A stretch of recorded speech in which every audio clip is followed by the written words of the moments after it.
Hi guys, Penny Rose Journals, how you doing? Okay, this is probably going to be a very small video, or a very short video, because it's a very small journal. This is Zoe. She's a cute little journal, just made out of a box. And she's covered with this piece of upholstery material. She has an exposed spine with 5 signatures, as you can see, and her threads are left on. Yeah, she's a very simple journal.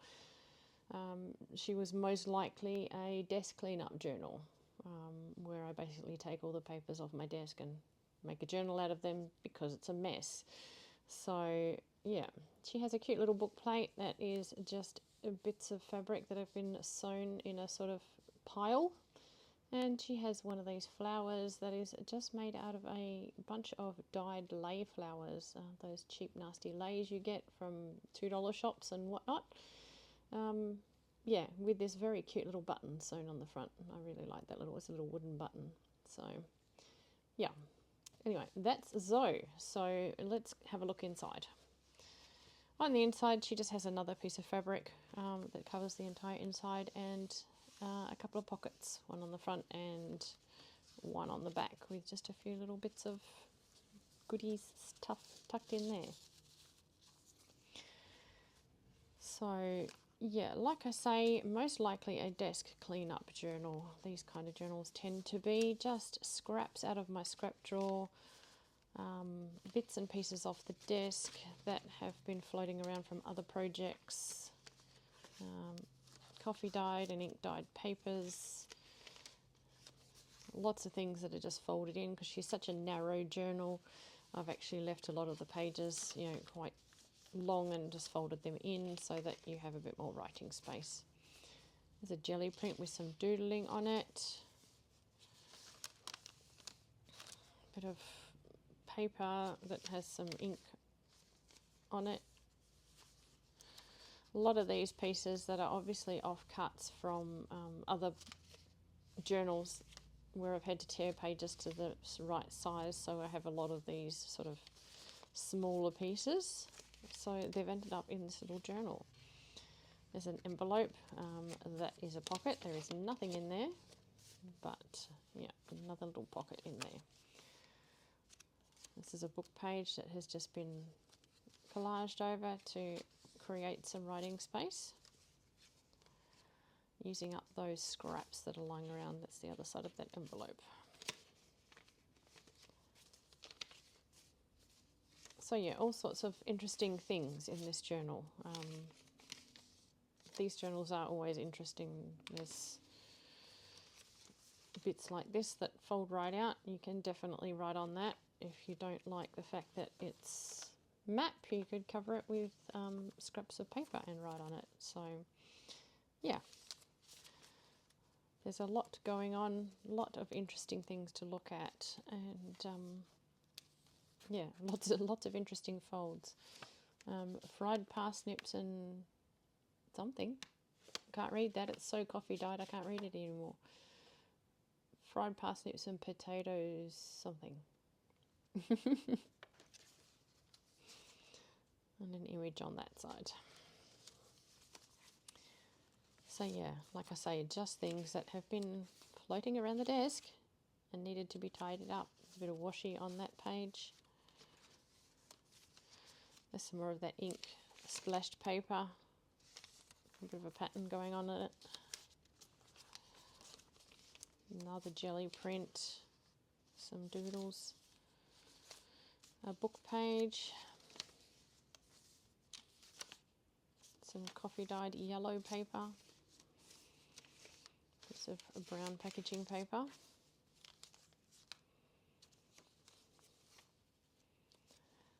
Interesting image out of the middle of a book.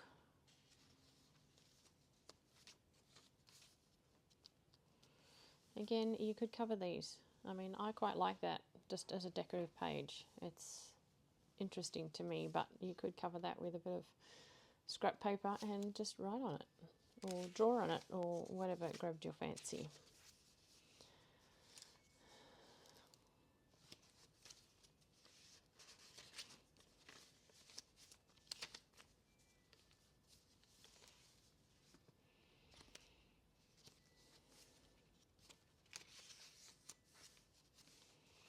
we got on this side?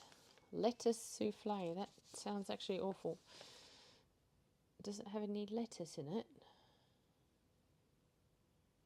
They use cabbage lettuces, whatever cabbage lettuces are, I don't know. Baked asparagus. That sounds good. So yeah, the old recipe. This is a page out of a book that was used to do crosswords. Yeah, you have letters in certain places. You can look up what words might go with that. Interesting. I don't do crosswords myself. I have done, but as a general rule, no. Another jelly print there. Another piece of that ink splashed paper. It's had some stenciling. It's been sprayed through a stencil by the looks of it. It was probably used as a backing paper for something. A little bit of sewing paper there, the tissue.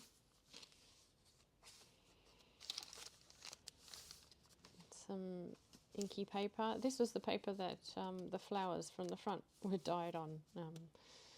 Yeah, I sort of mixed them all up with the ink to dye them and threw them on this paper to dry. So this is the paper that's left after drying all the flowers. So that ended up in here too.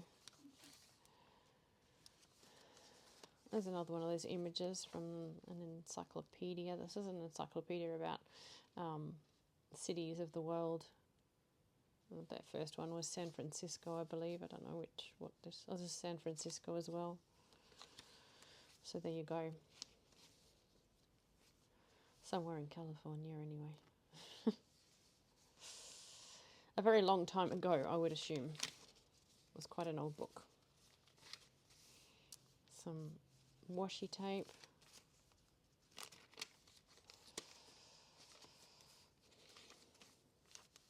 So this is an interesting little journal. Got all sorts of interesting pages and papers to look through. Again, those flowers were dumped on this old map too.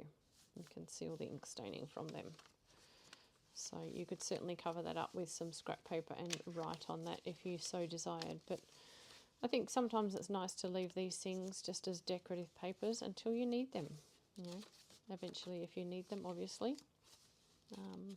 Yeah, it's a good time to cover them up then. But for now, they just add some decorative elements to the papers.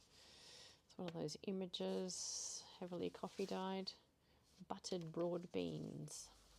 I'm not a broad bean fan, but that's because my parents used to grow their own and make us eat the fuzzy little pods as well. And I dislike fuzzy little pods. I don't know about you, but I don't know what broad beans taste like without fuzzy little pods on them. I'm sure they're fine, but I'm scarred for life from being a child who had to eat fuzzy little pods. So yeah, I assume I don't like them, even though I haven't really tried them as an adult. So that's on me, I guess. I like this image. It's, again, a cityscape, but with all the different hotels and signage, it just grabs my fancy. I find that quite interesting.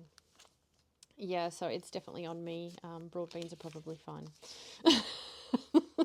I just refuse to try them now because I'm scarred for life.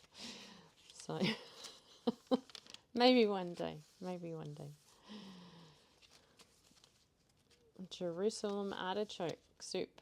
I like Jerusalem artichokes. I grew them myself at one stage. Parsnip and cheese roast.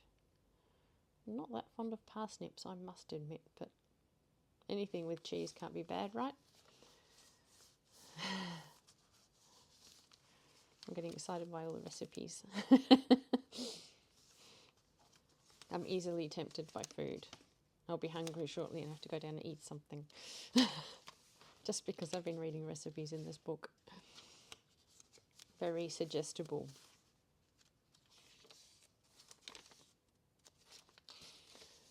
Another one of those jelly prints.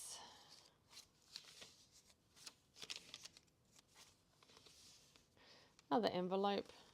Again, it hasn't got anything inside it, but yeah, definitely there for some little doodads to be tucked in, little receipts or memorabilia, little photograph negatives or something that you have floating around that you would like to add to your journal. tickets from travels, small gift cards, all kinds of things.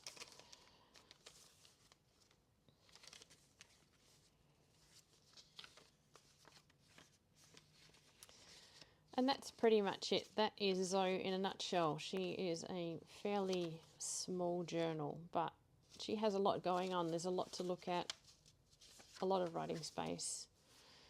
And she has another pocket, as I said, in the back with just a few little things tucked in there that were also probably floating around the desk at the time I made it. So anyway, there she is. I know Zoe is on my Ko-fi store. If you are interested, you can see some more photographs and whatnot of her over there. There's also the freebies on the Ko-fi store. If you are interested, feel free to pop over there. You can download as many as you like. They're completely free. So, yeah, you'll soon find them. Just search for digitals. If you bring down, I think there's physical items and digital items. They're the only two things I've got on there, journals or digitals. So just go through the digitals, find the free ones and download the ones that grab your fancy. You're more than welcome. All right, guys, thanks for spending your time with me today. I appreciate your company as always. I'll see you again next time. Bye.